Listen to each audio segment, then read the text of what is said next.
আজকে সমাজের মধ্যে পরকীয়া নামক বিভিন্ন গুনাহের সাথে সম্পৃক্ত হয়ে যাচ্ছে মানুষ। গড়ে গড়ে আজকে এত অশান্তি হওয়ার কারণ একমাত্র একে অপরকে যথাযথ শ্রদ্ধাশীল না হওয়ার কারণে, একে অপরকে যথাযথ সম্মান না করার কারণে আজকে গড়ে গড়ে এই অশান্তিটা তৈরি হচ্ছে। সরাসরি দিক নির্দেশনা হবে আমাদের মা বোনদের জন্য, যেহেতু সমাজ রাজতন্ত্র এমনভাবে হয়ে গিয়েছে আজকে গড়ে গড়ে এত অশান্তি হওয়ার কারণ একমাত্র আমাদের মা বোনরা স্বামীর যথাযথ আনুগত্য না হওয়ার কারণে আজকে পরিবারের মধ্যে অশান্তি তৈরি হচ্ছে। ঠিক কিনা মুসলমান? এজন্য আল্লাহ সুবহানাহু ওয়া তাআলা আজ থেকে প্রায় ১৫০০ বছর পূর্বে রাসূল পাক সাল্লাল্লাহু আলাইহি ওয়াসাল্লামের উপরে যেই কিতাব নাজিল করেছেন, যেই কোরআন নাজিল করেছে, সেই কোরআনের ভাষায় আল্লাহ তাআলা বলছেন, কুল্লু নাফসিন যায়িকাতুল মাউত। ওগো দুনিয়ার মানুষরা, তোমাদের প্রত্যেককে মৃত্যু স্বাদ গ্রহণ করতে হবে, আমাদের প্রত্যেককে কবরের সম্মুখীন হতে হবে। দুনিয়ার জীবনে আমরা কেউ বেঁচে থাকতে পারবো না। কেউ কি বেঁচে থাকতে পারবো? আপনার দাদা, আপনার আব্বাজান যদি জিজ্ঞেস করি আপনার দাদা, দাদার দাদা কোথায়, এক কথাই উত্তর দিবেন, কবরের মধ্যে শুয়ে আছে। এজন্য আল্লাহ সুবহানাহু ওয়া তাআলা বলছেন, কুল্লু নাফসিন যায়িকাতুল মাউত। প্রত্যেকটা প্রাণীকে, প্রত্যেকটা প্রাণওয়ালাকে আমার আল্লাহ তাআলা উদ্দেশ্য করে বলছেন, তোমাদের প্রত্যেককে মৃত্যুর স্বাদ গ্রহণ করতে হবে, প্রত্যেককে কবরের মধ্যে চলে যেতে হবে, আমরা কেউ বেঁচে থাকতে পারবো না। আল্লাহ সুবহানাহু ওয়া তাআলা তারপরের শব্দের মধ্যে বলেছেন, ওয়া ইন্নামা তুওয়াফাউনা উজুরাকুম ইয়াওমাল কিয়ামাহ। কঠিন কিয়ামতের ময়দানে আল্লাহ তাআলা যখন বিচার ব্যবস্থা শুরু করে দিবে, তখন দুনিয়ার জীবনে আপনি আমি যা কিছু করেছি, ভালো কাজ করেছি, খারাপ কাজ করেছি, যে যেই কাজ করেন না কেন, প্রত্যেককে আল্লাহ সুবহানাহু ওয়া তাআলা কঠিন কিয়ামতের কঠিন ময়দানে তাকে তার আমলনামা তার হাতের মধ্যে চোখের সামনে উপস্থাপন করবে। দুনিয়ার জীবনে ভালো কাজ করেছেন, খারাপ কাজ করেছেন, সমস্ত ভালো এবং খারাপ কাজ আপনার চোখের সামনে কঠিন কিয়ামতের ময়দানে আল্লাহ তাআলা উপস্থাপন করবে। সেই কঠিন মুহূর্তে কোন ব্যক্তি আল্লাহ তাআলার কাছে সফলকাম ব্যক্তি হবে? ফামান যুহজিহা আনিন নারি ওয়া উদখিলাল জান্নাতা ফাকাদ ফাজ। আল্লাহ তাআলা বলছেন, কঠিন কিয়ামতের ময়দানে ওই ব্যক্তি আমার কাছে সবচেয়ে বেশি সফলকাম ব্যক্তি হবে, সবচেয়ে বেশি আমার কাছে সফলকাম হবে, আমার কাছে সবচেয়ে উত্তম ব্যক্তি হবে, যাকে আল্লাহ সুবহানাহু ওয়া তাআলা কঠিন কিয়ামতের কঠিন ময়দানে জাহান্নামের ভয়ঙ্কর আগুন থেকে বাঁচাবে, জান্নাতের মধ্যে প্রবেশ করিয়ে দিবে। ওই ব্যক্তি হবে দুনিয়ার জীবনে এবং আখিরাতের জিন্দেগিতে আমার আল্লাহ তাআলার কাছে সবচেয়ে বড় সফলকাম ব্যক্তি। তাহলে আল্লাহ তাআলার কাছে সফলকাম ব্যক্তি তখনই হবেন যখন কঠিন কিয়ামতের কঠিন ময়দানে জাহান্নাম থেকে বাঁচাবে, জান্নাতের মধ্যে আপনাকে প্রবেশ করিয়ে দিবে, তখন হবেন কি আপনি সফলকাম ব্যক্তি। এবার আল্লাহ তাআলার এই কোরআনের আয়াত দুনিয়ার জীবনে আজকে আমরা কাকে সফল ব্যক্তি বলি? যার টাকা আছে, যার পয়সা আছে, ধন দৌলত আছে, তাকে দুনিয়ার মানুষ টাকা পয়সা থাকলে সে চুরি করুক, সে ডাকাতি করুক, সে অন্যায় কাজ করুক, সে জুরি, সে জুলুমবাজ, মানুষের উপর অত্যাচার করুক, টাকা থাকলে সমাজের মানুষ এখন তাকে সম্মান করতেছে। ঠিক কিনা মুসলমান? কিন্তু তার টাকা কি হালাল টাকা না হারাম টাকা, তার কোনো পার্থক্য করতেছে না। অথচ তার টাকা কি চুরির টাকা, তার টাকা কি দখলবাজির টাকা, তার টাকা কি মানুষের ধন সম্পদ দখলবাজি করেছে, অন্যজনের জায়গা জমি দখলবাজি করেছে। এরকম ব্যক্তিরাও যদি দুনিয়ার জীবনে আজকে টাকা থাকে, তাদেরকে মানুষ কি করে? সম্মান করে। অথচ আমার আল্লাহ তাআলা বলছেন, না না, ফামান যুহজিহা আনিন নারি ওয়া উদখিলাল জান্নাতা ফাকাদ ফাজ। আল্লাহ তাআলা বলছেন, কঠিন কিয়ামতের ময়দানে ওই ব্যক্তি হবে আমার কাছে সবচেয়ে বড় সফলকাম ব্যক্তি। তাকে আল্লাহ তাআলা যখন জাহান্নাম থেকে বাঁচিয়ে রাখবে, জান্নাতের মধ্যে প্রবেশ করিয়ে দিবে, তখন আমার আল্লাহ তাআলা বলছেন ওই ব্যক্তি সবচেয়ে বড় সফলকাম ব্যক্তি। বলি সুবহানাল্লাহ। তাহলে আল্লাহ তাআলার কাছে সফলকাম ব্যক্তি হওয়ার জন্য কি লাগবে? আখিরাতের জন্য আপনার চিন্তা ভাবনা লাগবে। যে একটু আগে আমার হুজুর আলোচনা করেছিলেন যে দুনিয়ার জিন্দেগি আখিরাতের জিন্দেগি, যদি বলি আলামুদ দুনিয়া, আলামুল আখিরা, তার পূর্বে আছে আলামুল বারজাখ। অর্থাৎ কবরের জিন্দেগি। তাহলে এই দুনিয়ার জিন্দেগি কতদিন হবে? আমরা দুনিয়ার জিন্দেগিতে কতদিন বেঁচে থাকব? দুনিয়ার জীবনে মানুষ বেঁচে থাকবে সর্বোচ্চ 70-80 বছর জীবন। এরপরে আল্লাহ সুবহানাহু ওয়া তাআলা বলছেন তোমাকে অবশ্যই কবরের সম্মুখীন হতে হবে। কুল্লু নাফসিন যায়িকাতুল মাউত। দুনিয়ার জীবনের প্রত্যেকটা প্রাণীকে যখন মৃত্যু স্বাদ গ্রহণ করতে হবে, আল্লাহ তাআলা বলেছেন প্রত্যেককে কবরের মধ্যে যেতে হবে। কবরের মধ্যে যাওয়ার পরে আল্লাহ তাআলা ফেরেশতার মাধ্যমে আপনাকে আমাকে প্রশ্ন করবে। কবরের মধ্যে যখন রাখা হবে সর্বপ্রথম প্রশ্ন হবে মার রব্বুকা, তোমার রব কে ছিল? আপনাকে আমাকে প্রশ্ন করবে তোমার রব কে ছিল? আপনি আর আমি উত্তর দিতে পারবো শুধুমাত্র যদি দুনিয়ার জীবনে আমার রব যে আল্লাহ ছিল, আল্লাহকে যদি বই করে দুনিয়ার জীবনে নিজের জীবনটাকে ইসলামের পথে পরিচালিত করি, মার রব্বুকার একমাত্র উত্তর দিতে পারবো কবরের মধ্যে দুনিয়ার জীবনে আল্লাহকে বই করলে। ঠিক কিনা মুসলমান? তাইলে দুনিয়ার জীবনে আল্লাহকে যদি বই করেন কবরের মধ্যে কি দিতে পারবেন? মার রব্বুকার উত্তর রব্বি আল্লাহ, যে আপনার রব যে আল্লাহ ছিল এটার উত্তর দিতে পারবেন। তাহলে 2 নাম্বার 3 নাম্বারের প্রশ্নের পরে রাখছি, এগুলো সিরিয়ালি আসবে। তাহলে 1 নাম্বারে যখন যেহেতু পেরেছি আমরা মার রব্বুকা, এবার মার রব্বুকার উত্তর দেওয়ার জন্য দুনিয়ার জীবনে আমরা দেখতে পারি আজকে সমাজের মধ্যে গড়ে গড়ে এত অশান্তি হওয়ার কারণ কি? ঘরের মধ্যে একমাত্র স্ত্রী যথাযথ তার স্বামীর কথা শোনে না। আমার মা বোন স্বামীর আগে কথা বলে, স্বামী কি কথা বলবে তার কথার আগে আমার মা বোন কথা বলার জন্য চেষ্টা করে। আমি মা বোনদেরকে ছোট করছি না, কিন্তু দুনিয়ার জীবনে আজকে অশান্তি হচ্ছে কেন? এই কেন এটা বের করতে যখন যাবেন, হয়তো স্বামী স্ত্রীর উপর জুলুম করছে, আর না হয় স্ত্রী স্বামীর উপর জুলুম করছে। জুলুম কি মারা? শুধু মারার নাম জুলুম নয়। যদি স্বামী যথাযথ স্ত্রীর কথা না ধরে অথবা স্ত্রী স্বামীর যথাযথ কথা না ধরে, তারপর মধ্যে একে অপরের প্রতি কি হয়ে যায়? জুলুম হয়ে যায়। যেমন আপনি ঘরের মধ্যে স্ত্রী আছে, স্ত্রী থাকার পরে ঘরের মধ্যে আপনি পরের অন্যজন স্ত্রীর সাথে কথাবার্তা বলছেন, কিন্তু আপনি আপনার স্ত্রীর হক নষ্ট করতেছেন। আল্লাহর আদালতে কঠিন কিয়ামতের ময়দানে আপনাকে আমাকে দাঁড়াতে হবে কি হবে না? প্রত্যেককে দাঁড়াতে হবে। আজকে সমাজের মধ্যে পরকীয়া নামক বিভিন্ন গুনাহের সাথে সম্পৃক্ত হয়ে যাচ্ছে মানুষ। গড়ে গড়ে আজকে এত অশান্তি হওয়ার কারণ একমাত্র একে অপরকে যথাযথ শ্রদ্ধাশীল না হওয়ার কারণে, একে অপরকে যথাযথ সম্মান না করার কারণে আজকে গড়ে গড়ে এই অশান্তিটা তৈরি হচ্ছে। তাহলে কবরের মধ্যে যখন মার রব্বুকা প্রশ্ন করা হবে, যে মার রব্বুকার উত্তর দেওয়ার জন্য স্ত্রীকে অবশ্যই স্বামীর যথাযথ আনুগত্য করতে হবে।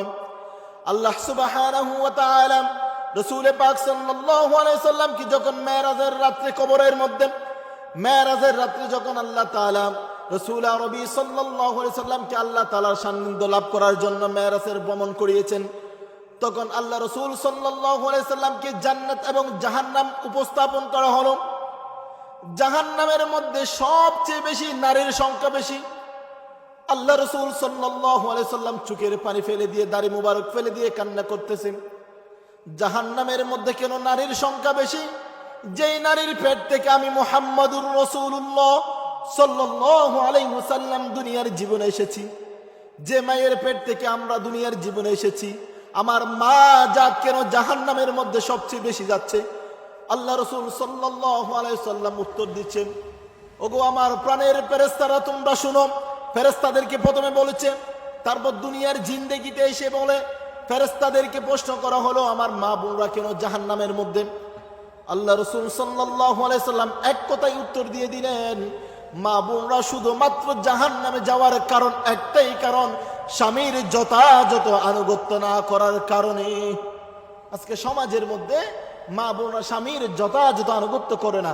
যখন আপনি বৃদ্ধ হয়ে যাবেন, আপনার যখন কোনো উপার্জন আসবে না, যদি আপনার টাকা পয়সা যদি থাকে ঘরের মধ্যে আপনার কিছুটা পাওয়ার থাকবে, যদি কোনো কিছু না থাকে বৃদ্ধ হয়ে গেলে আপনার সন্তানও আপনার কথা ধরবে না। সমাজ পরিস্থিতি এরকম হয়ে যাচ্ছে। আপনার স্ত্রীর কথা বাদ দিলাম, যখন বৃদ্ধ হয়ে যাবেন টাকা পয়সা না থাকলে আপনার স্ত্রীও কথা ধরবে না, এবং কি আপনার সন্তানকে যদি বলে বাবা ওঠো ফজর আজান দিছে নামাজ পড়তে যাই, আরো কম্বল গায়ের মধ্যে বেড়াই ভালোভাবে আরো ঘুম যাবে। পরিস্থিতি এমনটা হয়ে যাচ্ছে। তাহলে মার রব্বুকার উত্তর দেওয়ার জন্য একমাত্র দুনিয়ার জীবনে কি লাগবে? আল্লাহ তাআলার পক্ষ থেকে আপনার উপর ফরজ বিধান যে আল্লাহ তাআলার পক্ষ থেকে আপনার উপর নাজিল করা হয়েছে। যদি বলি ফজরের নামাজ কয়জন পড়েছেন হাত তোলেন তো, তখন আপনারা বলবেন এই যে এখানে 10 জন আছেন মনে করেন, অথবা 20 জন আসেন, 30 জন আসেন, এখানে 30 জন থেকে আপনারা সর্বোচ্চ 15 জন হাত তুলতে পারবেন, আর 15 জন ফজরের নামাজটাও পড়েন নাই। অথচ ফজরের নামাজ আপনার আমার সকলের জন্য আল্লাহ তাআলার পক্ষ থেকে কি ফরজ বিধান। দুনিয়ার জীবনে দৈনিক এই যে ফজরের নামাজ দিয়ে আপনার দিন শুরু। আল্লাহ রাসূল সাল্লাল্লাহু আলাইহি সাল্লামের হাদিস, মান সাল্লা সুবহা ফাহুয়া ফি জিম্মাতিল্লাহ, যেই ব্যক্তি ফজরের নামাজ পড়বে আমার রাসূলের ঘোষণা ওই ব্যক্তির সারা দিনের জিম্মাদারি আমার আল্লাহ তাআলা হয়ে যায়, বলি সুবহানাল্লাহ। অথচ ফজরের আজান দিলে আমরা কি করি? ঘুমের মধ্যে থেকে যাই। যুবক ভাইয়েরা সারাক্ষণ আমরা এখন মোবাইলের সাথে সম্পৃক্ত হয়ে যাই, মোবাইল টাইমিং করি, আমার আব্বা আমার আম্মা কি বলছে শুনতেছি না, মোবাইল নিয়ে ব্যস্ত। ফজরের আজান দিলেও আমাদের খোঁজ খবর আর থাকে না। তো সমাজের মধ্যে গড়ে গড়ে অশান্তি যদি না হয় কোথায় হবে বলেন তো? মোবাইল তো আমাদেরকে ব্যস্ত করে দিয়েছে। তাহলে একটার উত্তর পেয়েছে মার রব্বুকা, মার রব্বুকার উত্তর দেওয়ার জন্য আপনার কি লাগবে? দুনিয়ার জীবনে আল্লাহ তাআলার ফরজ বিধান নামাজ আদায় করা লাগবে, আল্লাহকে চিনা লাগবে, আল্লাহ তাআলার ভয় অন্তরের মধ্যে লালন করতে হবে।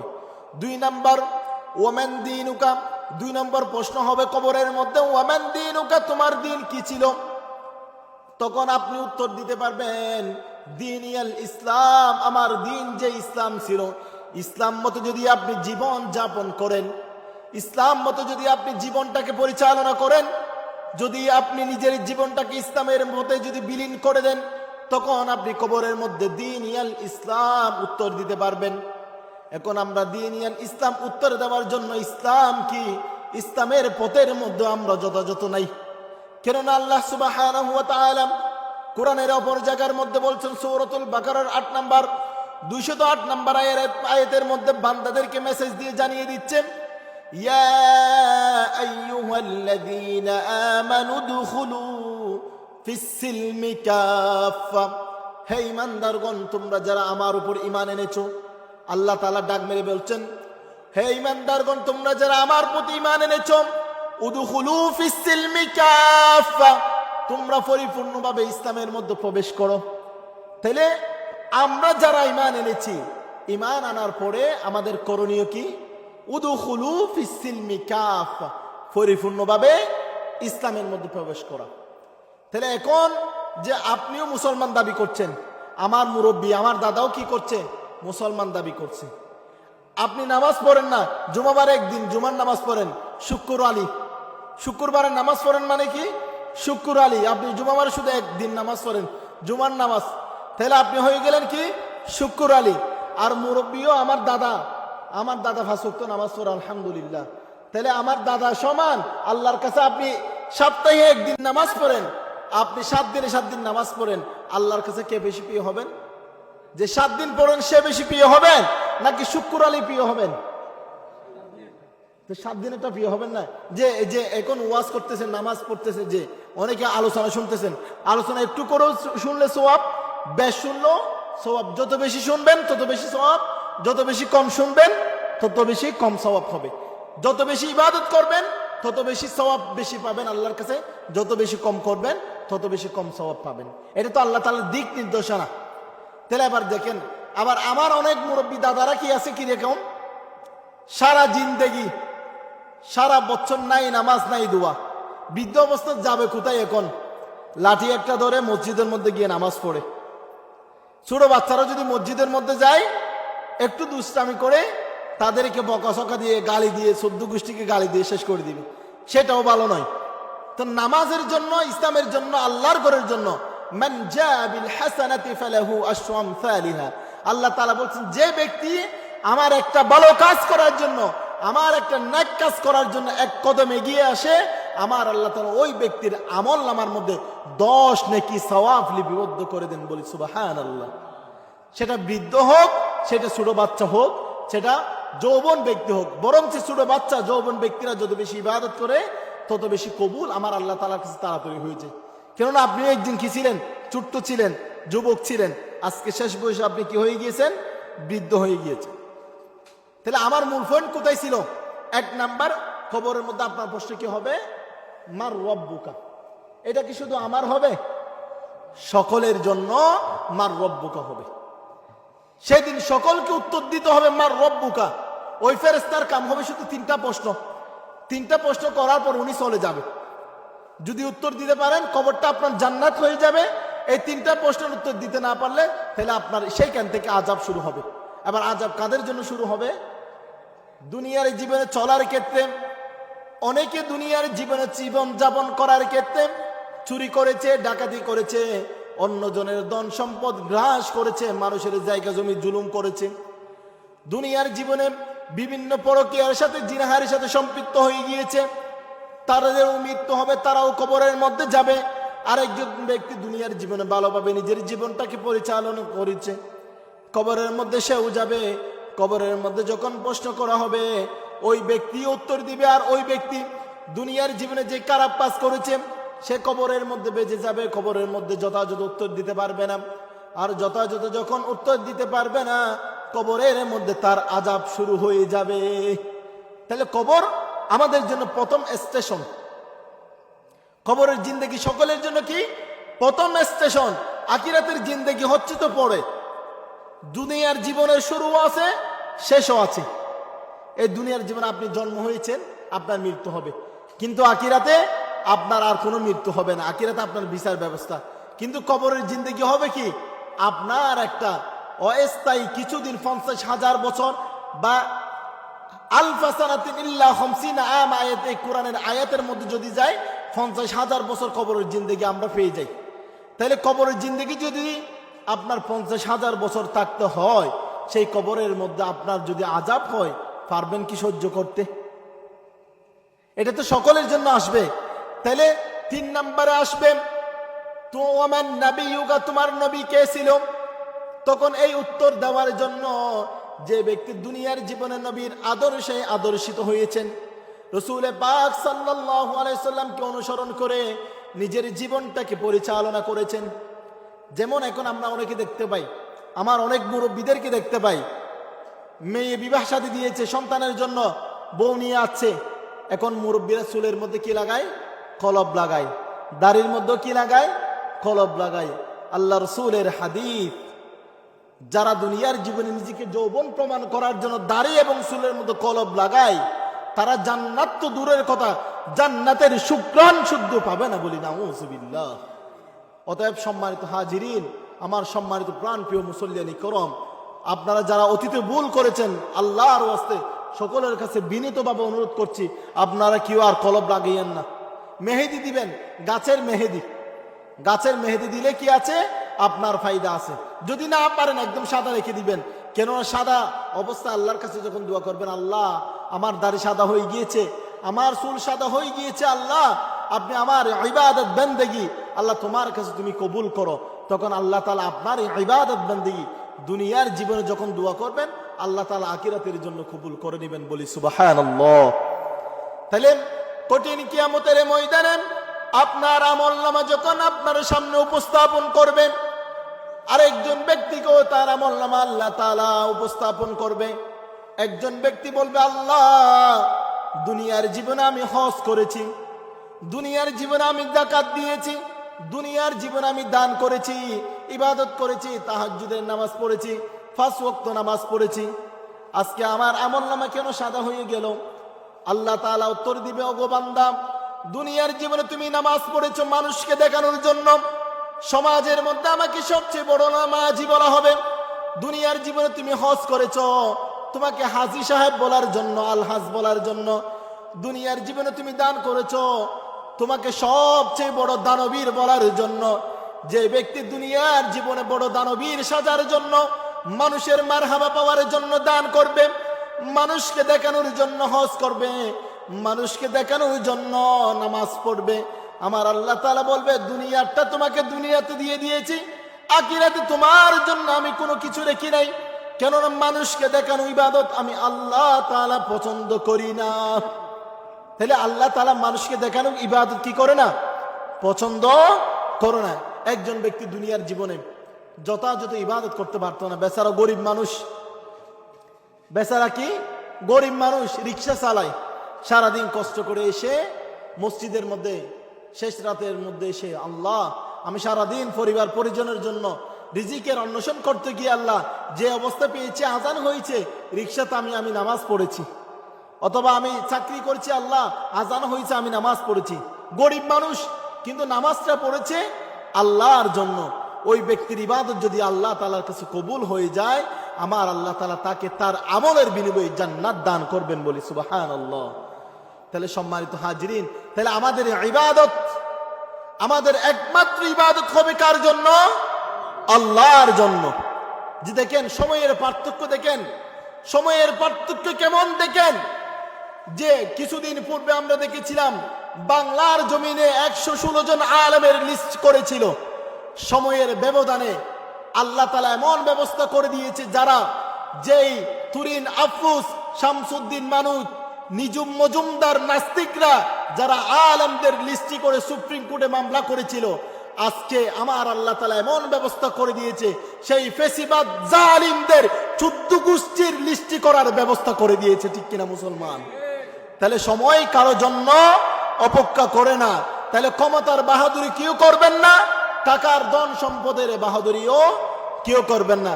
আল্লাহ তাআলা কেন সূরাতুল আল হাক্কের মধ্যে বলেছে, মা আগনা আন্নি মালিয়া, মানুষরা বলবে আল্লাহ আমার ধন সম্পদ আমার কোনো কাজের মধ্যে আসে নাই।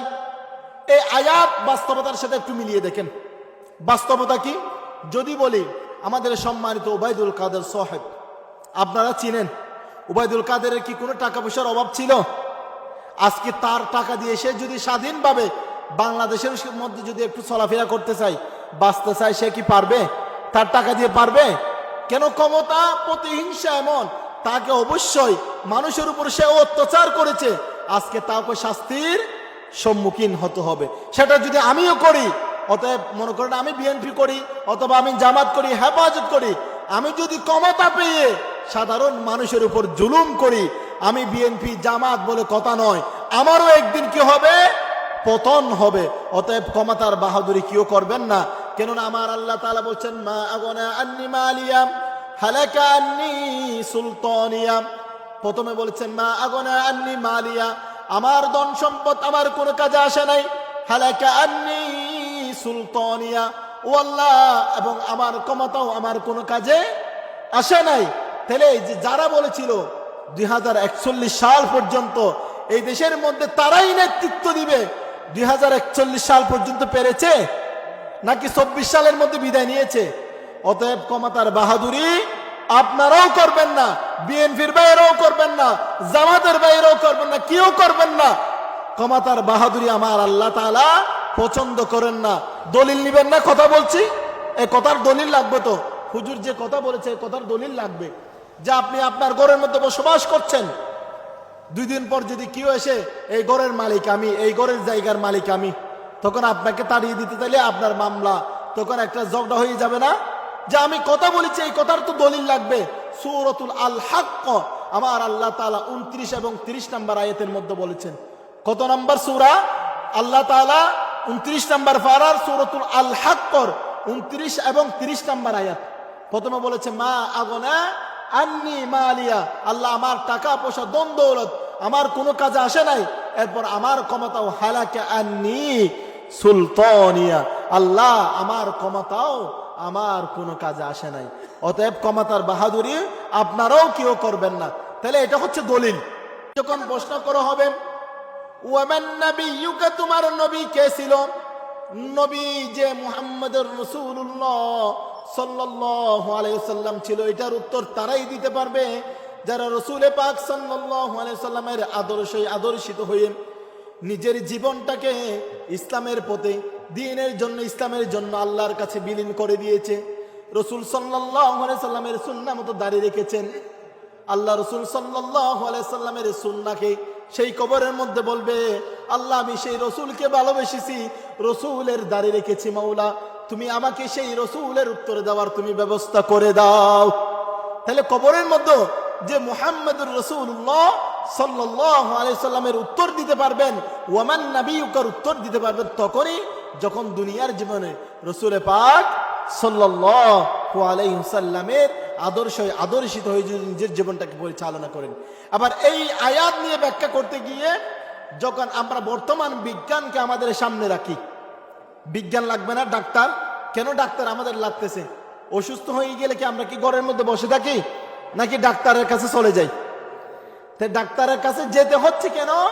ডাক্তারও আমাদের প্রয়োজন। অসুস্থতা দিন দিন বেড়ে যাচ্ছে, ডাক্তারের কাছেও আমাদের যেতে হচ্ছে। তাইলে দুনিয়ার জীবনে ডাক্তারের কাছে কেন যাচ্ছেন? আর ডাক্তারের বিজ্ঞান কি করেছে? দুনিয়ার জীবনে মানুষ 60 থেকে 70 বছর বেঁচে, তার চেয়ে বেশি বাঁচতে চাইলেও বাঁচতে পারবে না। কিন্তু আল্লাহ তাআলার দুইটা প্রাণী আল্লাহ তাআলা এমন ভাবে সৃষ্টি করেছেন। একটা প্রাণী হচ্ছে দুনিয়ার জীবনে আল্লাহ তাআলা, যে আপনারা আপনাদের ভাষায় যদি বলি, দুনিয়ার জীবনে আপনারা কচ্ছপ চিনেন? কচ্ছপের জন্ম কোথায় জানেন?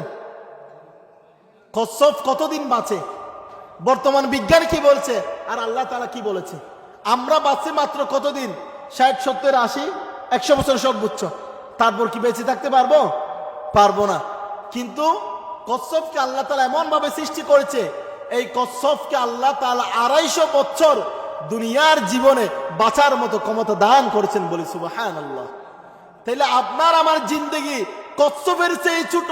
এই ছোট্ট জীবনে যদি আমাদের এত অহংকার, এত বাহাদুরি, এত গাদ্দারি হয়ে যায়, তাহলে আমরা মানুষ রূপে মানুষত্ব আর থাকতে পারি না। তাহলে বর্তমান বিজ্ঞান, বর্তমান সায়েন্টিফিক অ্যাচিভমেন্ট কি প্রমাণ করেছে? যারা সায়েন্সের স্টুডেন্ট আছেন, আমার বিজ্ঞানের ছাত্র যারা আছেন, আপনারা বুঝবেন বর্তমান সায়েন্টিফিক অ্যাচিভমেন্ট প্রমাণ করেছে কচ্ছপ পানিতে বসবাস করে। কোথায়? পানিতে বসবাস করে। ডিম পাড়ে কোথায়? কুলের মধ্যে বাস করে, পানিতে। ডিম পাড়ে কুলে। বাচ্চা কোথায় জন্ম হয়? আল্লাহ তাআলা কচ্ছপের চোখের মধ্যে এমন পাওয়ার দিয়েছে, সেই কচ্ছপের চোখের পাওয়ারের জ্যোতি এমন ভাবে আল্লাহ তাআলা নাজিল করেছেন, সৃষ্টি করেছেন। পানি থেকে ডিমের মধ্যে এক নজরে দৃষ্টি দেয়, এক নজরের প্রথম দৃষ্টিতে আমার আল্লাহ তাআলা কচ্ছপের প্রথম বাচ্চা থেকে একটা ডিম থেকে 7টা পর্যন্ত বাচ্চা বের করে দেয়, বলি সুবহানাল্লাহ। তাহলে কচ্ছপ, এই যে কচ্ছপ পানিতে বসবাস করার পরে যদি 250 বছর দুনিয়ার জীবনে বাঁচে, বিজ্ঞানও প্রমাণ করেছে, আল্লাহ তাআলা সেটাও কোরআনের ভাষায় তাফসীরের মধ্যে স্পষ্ট পাওয়া যাচ্ছে। তাহলে কচ্ছপ যদি 250 বছর দুনিয়ার জীবনে বাঁচে, আপনার আমার 60-70 বছর জিন্দেগি, তারপরেও আমরা এত অহংকারী, এত বাহাদুরি, এত গাদ্দারি, মানুষকে মানুষ মনে করছি না। অথচ আপনার প্রতিবেশী যখন আপনি ইন্তেকাল করবেন, সর্বপ্রথম আপনার কাটিয়ে ধরার জন্য আপনার কবরের পাশে এসে কবর জিয়ারত করবে, ঠিক কিনা মুসলমান? এই জন্য আমরা প্রতিবেশীরা কাঁধে কাঁধ মিলিয়ে ঘরের মধ্যে, গ্রামের মধ্যে, সমাজের মধ্যে কাঁধে কাঁধ মিলিয়ে সমাজের উন্নয়নের জন্য, জনগণের উন্নয়নের জন্য, সমাজের মানুষের শান্তির জন্য আমরা মিলেমিশে বসবাস করব। আমি যদি আব্দুল করিম, আব্দুর রহিমের বিরুদ্ধে মামলা করে দিই, তাকে একটু গাতের মধ্যে ফেলাই দিই, আল্লাহ তাআলা আপনাকেও একদিন গর্তের মধ্যে কি করে দিবে? ফেলে দিবে। তাহলে এখন পেয়েছেন কচ্ছপ কত বছর বাঁচে? 250 বছর। কিন্তু কচ্ছপের এটা প্রমাণ হয়েছে, সায়েন্টিফিক অ্যাচিভমেন্ট, ডাক্তার প্রমাণ করেছে। আবার গুইসাপ, এই দুইটা প্রাণী আল্লাহর কাছে সবচেয়ে বেশি হায়াত পায়। কয়টা প্রাণী? দুইটা প্রাণী, একটা হচ্ছে কচ্ছপ আর একটা হচ্ছে গুইসাপ। গুইসাপকে আল্লাহ তাআলা 750 বছর দুনিয়ার জীবনে হায়াত দিয়ে সৃষ্টি করেছেন, বলে সুবহানাল্লাহ। কিভাবে? গুইসাপ পানিতে থাকলেও আল্লাহ তাআলার কাছে ফরিয়াদ করে। গুইসাপ কখনো এক বিন্দু পরিমাণ পানি পান করে না। আল্লাহ তাআলা দুনিয়ার জীবনে এই পানি কিভাবে সৃষ্টি করেছেন? আল্লাহ তাআলা পানি সৃষ্টি করেছেন হাইড্রোজেন আর অক্সিজেন। হাইড্রোজেনের H2O, অর্থাৎ হাইড্রোজেনের 2 অণু, অক্সিজেনের 1 অণু। আল্লাহ তাআলা হাইড্রোজেন এবং অক্সিজেনের মাধ্যমে দুনিয়ার জীবনে পানি সৃষ্টি করেছেন। এই পানি কেন সৃষ্টি করেছেন? পানি ছাড়া দুনিয়ার মানুষ অচল। আমার আল্লাহ তাআলা বলছেন, যখন তুমি ইবাদত করবা, যখন তুমি নামাজ পড়বা, তোমার ওযু করা লাগবে, ওযুর জন্য তোমার পানি লাগবে।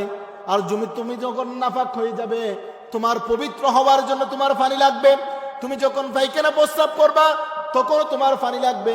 আর তুমি ভাত খাবা, তখনও তোমার পানি লাগবে। যদি তুমি একটা বাড়ি নির্মাণ করো, বিল্ডিং করো, তোমার ঘরটা নির্মাণ করার ক্ষেত্রে তখনও তোমার পানি লাগবে। এই জন্য আল্লাহ তাআলা এই পানিকে সৃষ্টি করেছে। হাইড্রোজেনের H2O এবং অক্সিজেনের এক অণু দিয়ে আল্লাহ তাআলা পানি সৃষ্টি করেছেন। এবং দুনিয়ার জীবনে গুইসাপকে আল্লাহ তাআলা এমন ভাবে সৃষ্টি করেছে, গুইসাপ এক বিন্দু পরিমাণ পানি পান করে না, কিন্তু গুইসাপ আল্লাহ তাআলার যে বাতাস, হিমেল বাতাস, অক্সিজেন যায়, এই বাতাসগুলা গ্রহণ করে। বাতাসগুলা গ্রহণ করার পরে হাইড্রোজেনের অক্সিজেনের কনভার্ট করে পেটের ভিতরে নিজে নিজে পানি তৈরি করে পান করে। বলি সুবহানাল্লাহ। এই গুইসাপ দুনিয়ার জীবনে 750 বছর বাঁচে। তাহলে দুনিয়ার জীবনে সবচেয়ে বেশি হায়াত পায় কারা? গুইসাপ আর কচ্ছপ। আর আমি আর আপনি হায়াত পাই কতদিন? 60, 70, 80 বছর। কিন্তু এই যে গুইসাপের চেয়ে হায়াত জিন্দেগিতে আমরা ছোট হওয়ার পরও আজকে আমরা অহংকারী, গাদ্দারি, বাহাদুরি, মানুষের নামে মিথ্যা মামলা দিয়ে নিরহ মানুষদেরকে হয়রানি করছি।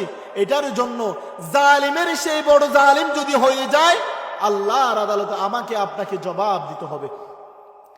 আপনাকে আমাকে যারা আমাদের উপর নির্যাতন করেছে, জুলুম করেছে, তাদেরকে আল্লাহ তাআলা কঠিন কিয়ামতের ময়দানে বিচারের সম্মুখীন করবে।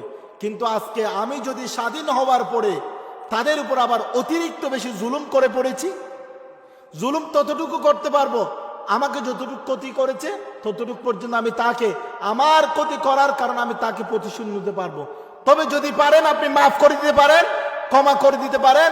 আমার আল্লাহ তাআলা বলছেন আর রহমানির রহিম। আল্লাহ তাআলা বলছেন আমি কি রহমান রহিম, আমার রহমানের বান্দা রহিম, সেও আমার মতো রহিম হয়ে যায়। বলি সুবহানাল্লাহ। আল্লাহ তাআলা সেই ক্ষমাকারীকেও জান্নাতের বাসিন্দা বানিয়ে দেন। বলি সুবহানাল্লাহ। তাহলে সম্মানিত হাজিরিন, আজকে গড়ে গড়ে সমাজে সমাজে অশান্তি হওয়ার কারণ কি? আমরা একমাত্র আমাদের অন্তরের মধ্যে, হৃদয়ের মধ্যে প্রতিহিংসার কারণ আমাদেরকে গ্রাস করছে। আজকে এক সময় আমরা আমাদের বাপ দাদাদের দেখলে, আপনারা মুরব্বীরা জানবেন, আমার দাদারা জানবেন, যে পথের মধ্যে আমার দাদা যারা আছে সেই পথে আপনি যেতেন না, ভয় পেতেন, অনেক দূর থেকে সালাম করতেন। এখন দোকানের মধ্যে যান, আপনি দোকানের মধ্যে বসছেন, সেখানে আপনার ভাইফোঁত আপনার রাতে আপনার সামনে সিগারেট খাবে। সমাজ পরিস্থিতি কেন? সমাজটা এমন হয়ে যাচ্ছে, দেশ এমন হয়ে যাচ্ছে। সম্মান তারাও আপনাদেরকে দিবে না, আপনারাও তাদেরকে যথাযথ কি করতে পারছেন না, স্নেহ করতে পারছেন না। ব্যর্থতা কি একজনের না, দুইজনেরও ব্যর্থতা হয়ে যাচ্ছে। তাহলে কোরআনের আয়াতের দিকে যখন আমরা তাকাই, আল্লাহ সুবহানাহু ওয়া তাআলা সূরাতুল আসরের মধ্যে বলেছেন ওয়াল আসর, আমার আল্লাহ তাআলা সময়ের শপথ করছেন। ওয়াল আসর, সময়ের শপথ, আসরের শপথ। ইন্নাল ইনসানা লাফি খুসর, আল্লাহ তাআলা বলছেন ইন্নাল ইনসানা লাফি খুসর, নিশ্চয় মানুষ ক্ষতির মধ্যে রয়েছে। মানুষ আমরা প্রত্যেকে ক্ষতির মধ্যে রয়েছি। কেন? আল্লাহ তাআলা বলছেন, সেটাও আবার ব্যাখ্যা করছেন ইল্লাল্লাযীনা আমানু, তবে তারা ক্ষতির মধ্যে নয় যারা ইল্লাল্লাযীনা আমানু, আল্লাহর প্রতি ঈমান এনেছে, ওয়া আমিলুস সলিহাতি, যারা দুনিয়ার জিন্দেগিতে সৎ কাজ করেছে, ভালো কাজ করেছে, ওয়া তাওয়াসাউ বিল হাক্কি ওয়া তাওয়াসাউ বিস সবর। আমার আল্লাহ তাআলা বলছেন যারা সত্যের পথে থাকবে, যারা মানুষদেরকে ধৈর্যের উপদেশ দিবে, সত্যের উপদেশ দিবে, তারা কখনো ক্ষতির মধ্যে থাকতে পারে না। তাহলে এই আল্লাহ তাআলার এই আয়াত যখন আপনার সামনে রাখবে, এই আয়াত আপনাকে প্রমাণ করবে মানুষ ক্ষতির মধ্যে তখন থাকবে না যখন আল্লাহ এবং রসুলের প্রতি ঈমান আনবে, মানুষ সৎ কাজ করবে, একে অপরকে সত্যের উপদেশ দিবে, মানুষ একে অপরকে ধৈর্যের উপদেশ দিবে, তারা কখনো ক্ষতির মধ্যে থাকতে পারে না। তাহলে আজকে আমাদের উপদেশ কি? এই যে বাদশা মামা কত সুন্দর আজকে মাহফিল করেছে, এই মাহফিলের মধ্যে যে আমার পূর্বে আমার শ্রদ্ধেয় হুজুর কত সুন্দর আলোচনা করেছে। আসলে মানুষ অনেক ভালো, উনি বাইতুল শরীফ জিরকের ইমাম, উনি অনেক ভালো মানুষ। যেখানে দেখতে কয়েকবার, গত বছর ওনার সাথে 2টা প্রোগ্রাম করেছি, আমাকে খুব বেশি স্নেহ করে। উনি কত সুন্দর কথা বলেছেন জানেন? এই যে উনি যে একটা উপস্থাপন করেছেন আপনাদের জন্য, ওনার কথার মধ্যে যদি একজন হেদায়েত হয়, বা আমার কথার মধ্যে যদি একজন ব্যক্তি অন্তত ফজরের নামাজ পড়ার জন্য নিয়ত করেন, একজন ব্যক্তি যদি ফজরের নামাজ, আপনি কালকে ফজরের নামাজ পড়েন নাই, এই যে আগামীকাল ফজরের নামাজ পড়ার জন্য নিয়ত করেছেন, যদি সত্যি সত্যি নামাজটা পড়েন, এই আজকে বাদশা মামার মাহফিল আল্লাহ তাআলার কাছে কবুল হয়ে যাবে। বলি সুবহানাল্লাহ। তাহলে একজন ব্যক্তি শুধুমাত্র আমার যুবক ভাই থেকে, ছোট ছোট আমার স্নেহের ভাই এবং আমার বড় ভাই, যুবক ভাই, সমবয়সী ভাইদের কাছে অনুরোধ, নিয়ত করবেন তো ফজরের নামাজ পড়ার জন্য ইনশাআল্লাহ? ফজরের নামাজের জন্য নিয়ত করবেন তো ইনশাআল্লাহ? কেননা দুনিয়ার জীবন এই যে অস্থায়ী জীবন, 60-70 বছরের জীবন ভাই, যুবক ভাইদের ইবাদত, আপনার ইবাদত আল্লাহর কাছে এত বেশি কবুল। আল্লাহ তাআলা বলছেন রাসূল আরবি সাল্লাল্লাহু আলাইহি সাল্লামের মাধ্যমে, যুবকরা যখন যৌবন অবস্থা আমি আল্লাহর কাছে ফরিয়াদ করে আমি আল্লাহ তাআলার আরশ আযীমের পর্দা ছেড়ে দিয়ে আমি তাদের দোয়া মুহূর্তের মধ্যে কবুল করে নি, বলি সুবহানাল্লাহ। তাহলে যুবক ভাইয়েরা হতাশ হয়েন না, যে ব্যর্থতার মধ্যে পড়েছেন আল্লাহর কাছে ফরিয়াদ করেন। আল্লাহ তাআলা অবশ্যই, আমার আল্লাহ তাআলা বলছেন ফা ইন্না মাআল উসরি ইউসরা, এখানে বলেছেন ইন্না মাআল উসরি ইউসরা। আল্লাহ তাআলা বলছেন যে এখানে কষ্ট, তারপরে কষ্টের পরে আমার আল্লাহ তাআলা বলছেন স্বস্তি সেখানে তোমার জন্য রয়েছে, কষ্টের পরে সুখ রয়েছে। তাহলে আজকে ঘরের মধ্যে আমার দাদারা, আমার বড় আব্বারা, যে জেডারা রয়েছেন, এরাও যদি একটু চেষ্টা করে, তারাও যদি একটু চেষ্টা করে নামাজ পড়ার জন্য। এখন আমরা মসজিদের মধ্যে মুরব্বীদের চেয়ে ছোট বাচ্চাদের বেশি পাই। তো ছোট বাচ্চারা একেরে অপরকে যেভাবে ডেকে নিয়ে আসে, মুরব্বীরাও যদি একে অপরকে আব্দুর রহিম আসো, ও আমার আব্দুর রহিম, আব্দুল করিম ভাই আসো নামাজ পড়তে যাই। এখন যে দাওয়াত দিবে তাকে তুই একটা ভালো করি নামাজ সরো হয়ে যাও, এরকম একটা ধাক্কা মেরে কি কথা বলে, এটা শুনতে হবে বাজি।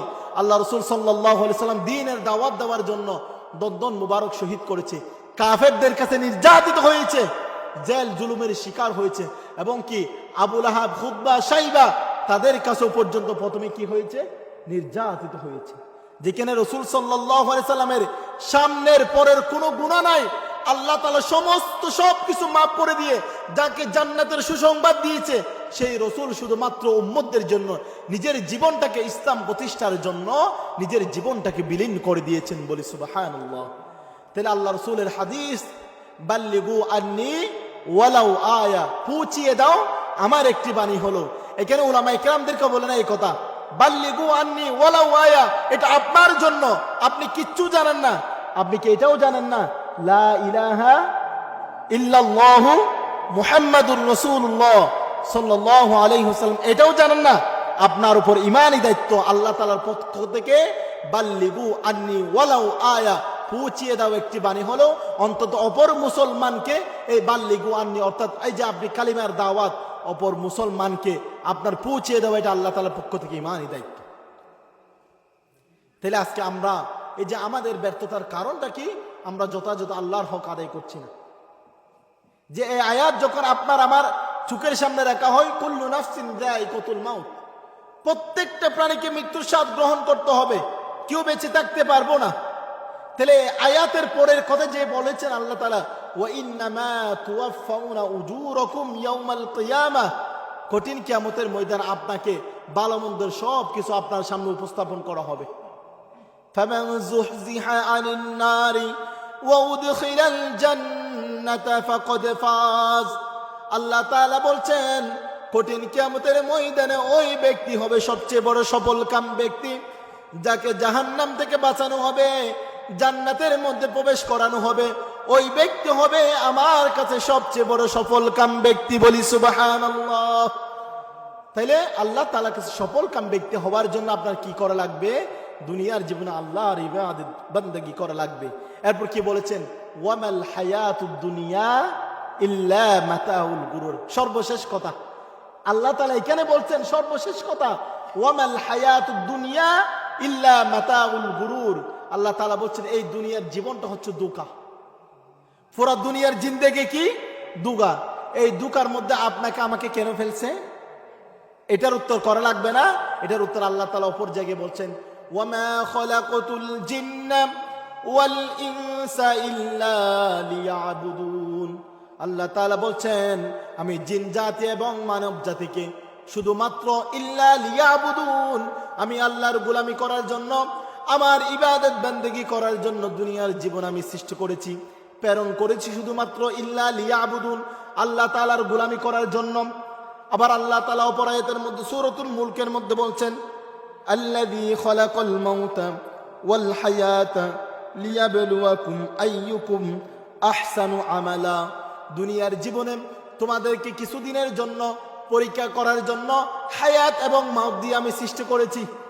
হায়াত এবং মাউত কেন আমাদেরকে দিয়েছেন, শুধুমাত্র আমাদেরকে পরীক্ষা করার জন্য। এবার আমরা যদি আমাদের জীবনের দিকে চলে যাই, মানুষের জীবনে হায়াত মাউত কয়টা হবে?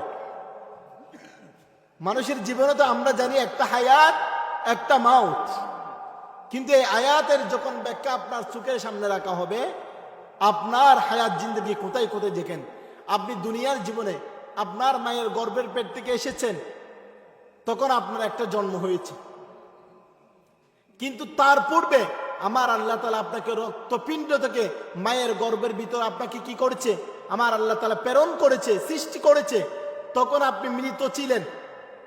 আপনি যখন 6 থেকে 7 মাস হচ্ছেন, 3 মাস পর থেকে আমার আল্লাহ তাআলা আপনাকে হায়াতের রূহ নামক এই যে রূহ দিয়ে মায়ের গর্ভের ভিতর আল্লাহ তাআলা আপনাকে নতুন একটা হায়াত দিয়ে দিয়েছেন, বলি সুবহানাল্লাহ। তাহলে মায়ের গর্ভের ভিতর আমরা একটা হায়াত একটা মাউত পেয়েছি।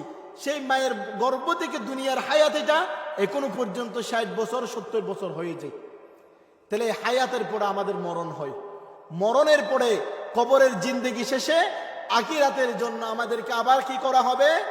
হায়াত দেওয়া হবে, আমাদেরকে রূহ দেওয়া হবে। কেন দেওয়া হবে? পরীক্ষা করার জন্য। দুনিয়ার জীবনে কি করেছেন? ভালো কাজ করেছেন, খারাপ কাজ করেছেন, সব কিছুর বিচার ব্যবস্থা কোথায় হবে? আখিরাতের মধ্যে বিচার ব্যবস্থা হওয়ার জন্য কি দিবে? আপনাকে হায়াত জিন্দেগি আমার আল্লাহ তাআলা দিবে। সেদিন মানুষ প্রত্যেকে উলঙ্গ হয়ে যাবে। উলঙ্গ অবস্থায় আল্লাহ তাআলা আপনাকে কঠিন কিয়ামতের ময়দানে দাঁড় করাবেন। হযরত আয়েশা সিদ্দিকা রাদিয়াল্লাহু তাআলা আনহা আল্লাহ রাসূল সাল্লাল্লাহু আলাইহি সাল্লামকে প্রশ্ন করলেন, ওগো রাসূল, বাবার সামনে তো মেয়ে উলঙ্গ অবস্থায় দাঁড়াবে, স্বামীর সামনে স্ত্রী উলঙ্গ অবস্থায় দাঁড়াবে, সন্তান মায়ের সামনে উলঙ্গ অবস্থায় দাঁড়াবে, লজ্জা পাবে না? আমার আল্লাহ তাআলা রাসূল পাক সাল্লাল্লাহু আলাইহি সাল্লামকে উত্তর জানিয়ে দিয়েছে, ওগো রাসূল, তুমি আয়েশাকে উত্তর দাও, সেই কঠিন কিয়ামতের ময়দানে কে উলঙ্গ এটা দেখার সুযোগ পাবে না। প্রত্যেকে ইয়া নাফসি বলে বলে পাগল পাড়া হয়ে যাবে। মানুষের মাথার মগজ কানের ছিদ্র দিয়ে বের হয়ে যাবে, নাকের ছিদ্র দিয়ে মাথার মগজগুলা বের হয়ে যাবে। এই মাথার মগজের গামের পানিতে আপনি আমি সাঁতার কাটবো। সাঁতার কাটবো কোথায়? মাথার মগজের পানি আর গামের পানিতে আমরা কি করব? সাঁতার কাটবো। আয়েশা সিদ্দিকা রাদিয়াল্লাহু তাআলা আনহাকে আল্লাহ রাসূল সাল্লাল্লাহু আলাইহি সাল্লাম বলছেন, ওগো আয়েশা, তুমি কি লজ্জার কথা বলতেছো? প্রত্যেকে সেদিন ইয়া নাফসি বলে পাগল পাড়া হয়ে যাবে। লজ্জায় কে উলঙ্গ সেটা দেখার কোনো ব্যবস্থা থাকবে না, কিও কার মাথার মধ্যে কোনো কিছু থাকবে না। প্রত্যেকের একই অবস্থা হবে, ইয়া নাফসি। তাহলে ইয়া নাফসি উত্তর সেই ব্যক্তি দিতে পারবে আর সজীবের নিচে, 7 চিরনির ব্যক্তি আল্লাহ তাআলার আর সজীবের নিচে ছায়া পাবে। 1 নাম্বার, সমাজের মধ্যে ইমামুন আদিল হচ্ছে সমাজের ন্যায় বিচারক।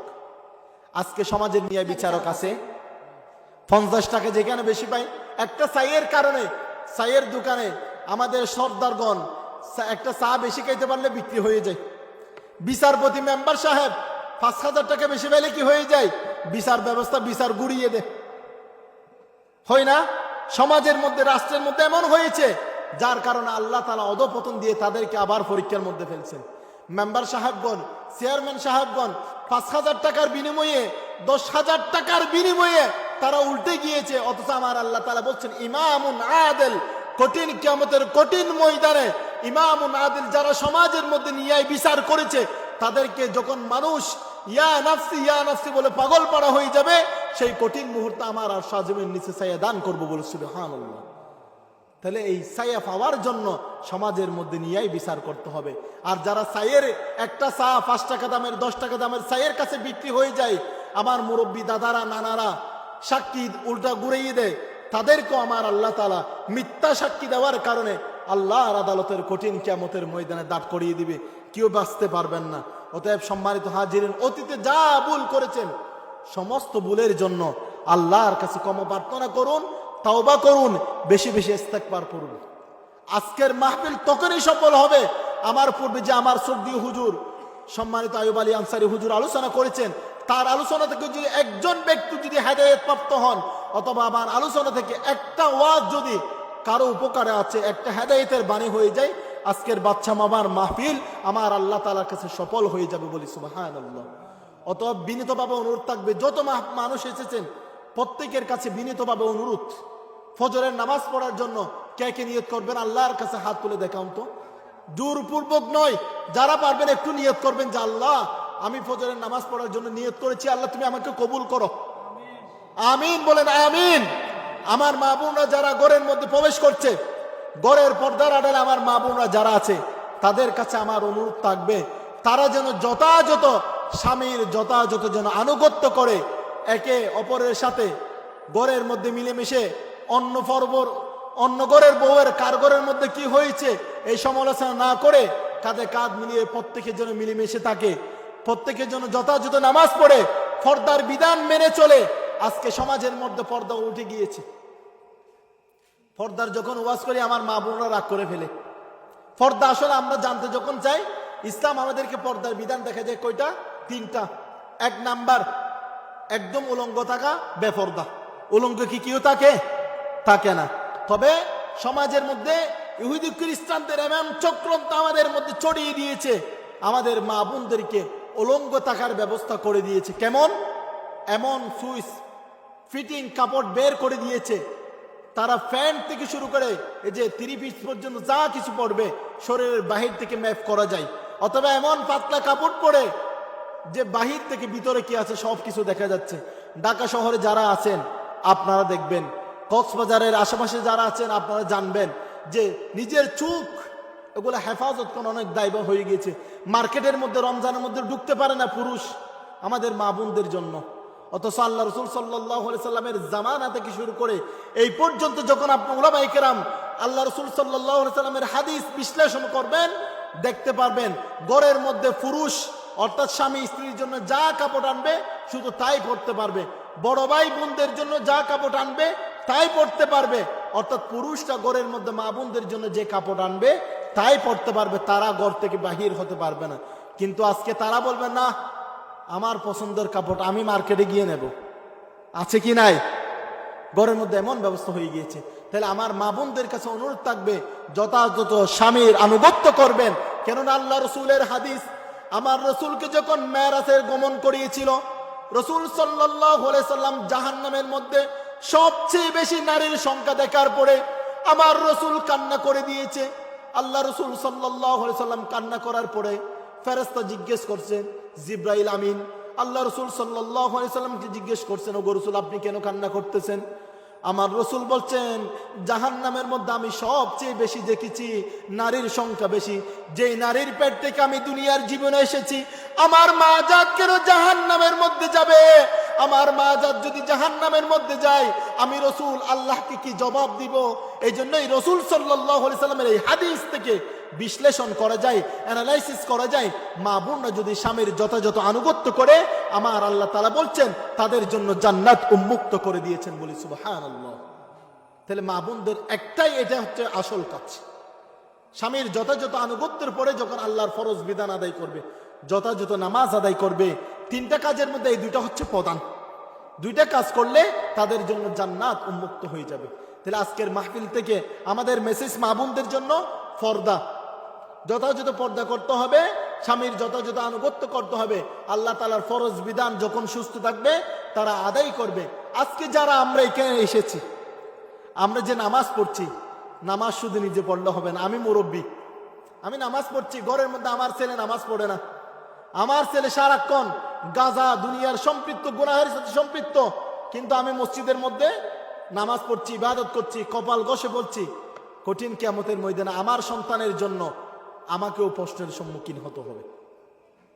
এই জন্যই আপনার সন্তান নামাজ পড়ুক না পড়ুক, সন্তানকে উপদেশ দিতে হবে, বাবা আসো, 5 ওয়াক্তের নামাজের জন্য 5 বার ডাকতে হবে। এটা আল্লাহ রাসূলের হাদিস। কেননা উতলুমা উহিয়া ইলাইকা মিনাল কিতাব ওয়া আকিমিস সালাহ, 21 নম্বর পারার 1ম নম্বর আয়াত আমার আল্লাহ তাআলা বলছেন, উতলুমা উহিয়া ইলাইকা মিনাল কিতাব, হে রাসূল আপনার উপরে যে কিতাব নাজিল করা হয়েছে সেই কিতাব আপনি তেলাওয়াত করুন। উহিয়া ইলাইকা মিনাল কিতাব ওয়া আকিমিস সালাহ, কিতাব পড়ার পরে আমার আল্লাহ তাআলা বলছেন তুমি নামাজ কায়েম করো। এখানে রাসূল সাল্লাল্লাহু আলাইহি ওয়াসাল্লামকে নামাজ পড়ার জন্য বলে নাই, নামাজ কায়েম করার জন্য বলেছে। নামাজ কায়েম করা মানে কি? আপনি প্রথমে আপনার পরিবারের মধ্যে নামাজ কায়েম করবেন, নিজেও নামাজ পড়বেন, ঘরের মা বোন ছেলে মেয়ে যারা আছে প্রত্যেককে নামাজের কথা বলতে হবে। তারপর কি বলেছেন? ইন্নাস সালাতা তানহা আনিল ফাহশাই ওয়াল মুনকার। আল্লাহ তাআলা বলছেন ইন্নাস সালাতা তানহা, নিশ্চয়ই নামাজ মানুষকে অশ্লীলতা, বেহায়াপনা, নির্লজ্জতা, দুনিয়ার সকল খারাপ কাজ থেকে হেফাজত করে রাখে। বলি সুবহানাল্লাহ। তাহলে আবার দুনিয়ার জীবনে যে ব্যক্তি নামাজ পড়ছে, আইকেন আল্লাহ তাআলা বলছেন কি? ইন্নাস সালাতা তানহা আনিল ফাহশাই ওয়াল মুনকার। নিশ্চয় এমন একটা ফেল ব্যবহার করেছে, এমন একটা ক্রিয়া ব্যবহার করেছে, অবশ্যই অবশ্যই নামাজ মানুষকে অশ্লীলতা, বেহায়াপনা, নির্লজ্জতা, দুনিয়ার সকল খারাপ কাজ থেকে হেফাজত করে রাখে। এবার আমার দাদা নামাজও পড়ে, মসজিদ থেকে বের হয়ে যাওয়ার পরে সুদ খায়, ঘুষ খায়, দুনিয়ার মানুষের গীবত করে, মিথ্যা বলে, মিথ্যা সাক্ষী দেয়, আবার মসজিদের মধ্যে কি করে? নামাজও পড়ে। নামাজ পড়ে বের হওয়ার পরে কি করে? সুদ খায়, ঘুষ খায়, দুনিয়ার খারাপ কাজ করে, মানুষের নামে মিথ্যা অপবাদ দেয়, হ্যাঁ, গীবত করে, জিনা করে, বৃদ্ধ অবস্থায় হোক জিনার সাথে সম্পৃক্ত হয়ে যায়, নাউজুবিল্লাহ। তো আল্লাহ তাআলা বলছেন কি? ইন্নাস সালাতা তানহা আনিল ফাহশাই ওয়াল মুনকার। নিশ্চয় মানুষকে অশ্লীলতা, বেহায়াপনা, নির্লজ্জতা থেকে হেফাজত করে রাখে। তো যে ব্যক্তি নামাজ পড়ছে উনি তো হেফাজত করছে না, তার মানে তার নামাজ আল্লাহর কাছে কবুল হচ্ছে না। তার নামাজ মানুষকে দেখানোর জন্য, আমাকে সমাজের মধ্যে বলা হবে আমি সবচেয়ে বড় নামাজি, সবচেয়ে আমি ভালো মানুষ। এই ব্যক্তি যে অন্তরের মধ্যে লালন করে নামাজ পড়বে, তার নামাজ আল্লাহ কবুল করবে না, অতএব সে গুনাহের সাথে সম্পৃক্ত হবে। যে ব্যক্তি নামাজ পড়ে, নামাজ পড়ার পর আবার সুদ খাচ্ছে, ঘুষ খাচ্ছে, তার নামাজও আল্লাহর কাছে কবুল হচ্ছে না। কেননা সে বলছে আমাকে নামাজি বলা হবে, আবার মসজিদ থেকে বের হওয়ার পরে কি হয়? ঘুষ খায়, সুদ খায়, ঘুষ খায়। এর কারণেও আল্লাহর কাছে জবাব দিতে হবে। সম্মানিত হাজিরিন, বিনীতভাবে অনুরোধ থাকবে, লাস্ট বেশিক্ষণ রাত করা যাবে না। ফজরের নামাজ না পড়লে আজকের নামাজ, আজকের মাহফিল বরবাদ। আজকের মাহফিল সফল হওয়ার জন্য তো মূলত আজকের মাহফিল। তাহলে ফজরের নামাজের নিয়তের জন্য যারা যারা নামাজ পড়ার জন্য নিয়ত করছেন, আল্লাহর কাছে ঘুমের পূর্বে আল্লাহুম্মা বিসমিকা আমুতু ওয়াহিয়া বলে, আল্লাহ আমি নিয়ত করছি ফজরের নামাজের জন্য। আব্বা আম্মাদেরকে বলে রাখবেন, যুবক ভাইয়েরা, মুরব্বীরা নাতিদেরকে ডেকে মসজিদের মধ্যে আসবেন। অন্য দিনের তুলনায় আজকে যদি ফজরের নামাজে মসজিদের মধ্যে মুসল্লি বেশি না হয়, আমি ইমাম সাহেব থেকে জিজ্ঞেস করব। যদি না হয় তাহলে আমরা নিজেরাই কষ্ট পাবো, আমিও কষ্ট পাবো, আমার সম্মানিত হুজুর আইয়ুব আলী আনসারী হুজুরও কষ্ট পাবে। অতএব আমি জিজ্ঞেস করব মুসল্লি কয়জন হয়েছে। অন্য দিনের তুলনায় একজনও বেশি হলে অন্তত আত্মা কি পাবে? আমাদের শান্তি পাবে।